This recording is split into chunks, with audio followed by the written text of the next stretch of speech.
This is a calorimetry problem. We recognize it because there are two things that are changing temperature. We see that there's a sample of metal that starts at a high temperature and is cooled down, and we have water that is going to increase in temperature. And here we're given our final temperature of both. Let's give ourselves a diagram to organize what's going on.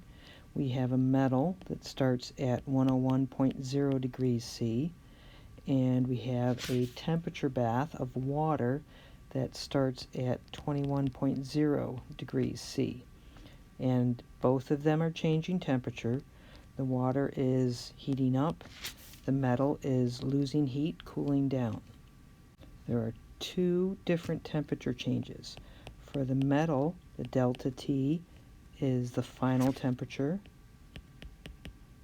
minus the initial temperature of the metal, and that is equal to a minus 76.7 degrees C.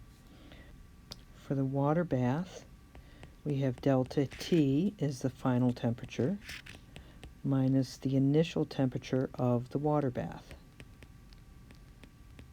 So that's going to be a positive 3.3 degrees C.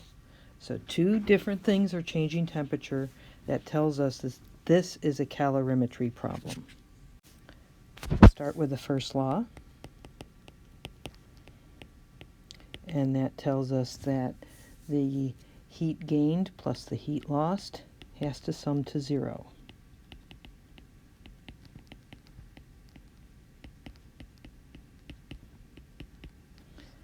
We can remind ourselves that the water bath is gaining heat because it's increasing in temperature, and that piece of metal is what's losing heat, it's decreasing in temperature.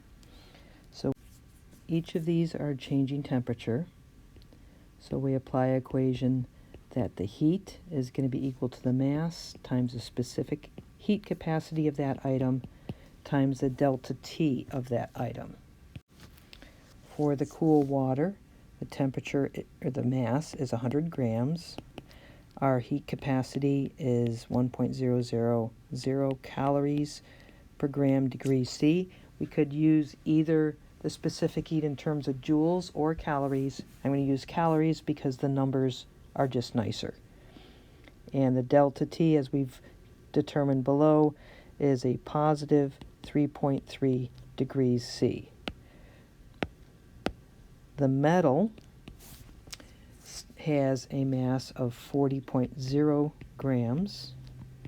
Its specific heat capacity is what we're trying to calculate, so we'll leave that as C, and its delta T, as we've seen below, is negative 76.7 degrees C, and these sum to 0. All right, so let's just do the math associated, and this becomes 330, and to that we're going to add the product of 40 times C times minus 76.7, and that comes out to be a negative 3068 multiplied by C, and all of this sums to 0.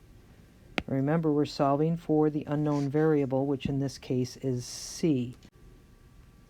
The result is that we have 3068 times C is going to be equal to 330. We solve for C as 330 divided by 3068, and our calculator answer is 0.10756.